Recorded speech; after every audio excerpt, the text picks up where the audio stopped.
Prezident Shavkat Mirziyoyev Samarqandga tashrifining ikkinchi kuni Imom Motrudiy yodgorlik majmuasida amalga oshirilayotgan bunyodkorlik ishlari bilan tanishdi. Davlat rahbarining qaroriga muvofiq o'tgan yili yurtimizda aqida ilmining asoschisi Abu Mansur Motrudiy tavalludining 1155 yilligi keng nishonlandi. Shu munosabat bilan Samarqand shahridagi Chokardiza qabristoni hududida Imom Motrudiy majmuasini qayta ta'mirlash va obodonlashtirishga kirishilgandi. Ayni paytda majmua va uning atrofida qurilish obodonlashtirish ishlari davom etmoqda. Umumiy maydoni 10,2 gektar bo'lgan hududda Imom Motrudiy majmuasi qayta qurilib, 250 o'rinli masjid, kirish peshtoqi, kutubxona, muzey va avtoturargoh bunyod etilmoqda. Shuningdek, qurilish ishlari jarayonida Chokardiza qabristonida buyuk faqih Burxoniddin Marg'inoniy dafn etilgan joy ham aniqlanib, bu yerda maqbara qurilmoqda. Allomalar yodga olinib, Qur'on tilovat qilindi.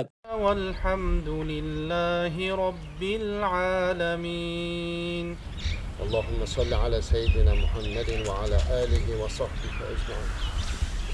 Davlat rahbari bunyodkorlik ishlarini ko'zdan kechirib, ushbu maskan dunyo musulmonlari talpinadigan ziyorat manzillaridan biri ekanini qayd etib, bu yerda ular uchun zamon talablariga mos sharoit yaratish zarurligi ta'kidlandi. Majmuaga kelgan kishi avvalo Imom Motrudiy bobomizning ilmiy ma'naviy merosi, islom olamida tutgan mavqei haqida yorqin tasavvurga ega bo'lishi, allomaning ma'rifatparvar qarashlari bugun ham dolzarbligini his qilishi kerak, dedi prezident. Qurilishni sifatli va o'z vaqtida bajarish, hududda yashil maydonlarni ko'paytirish yuzasidan topshiriqlar berildi.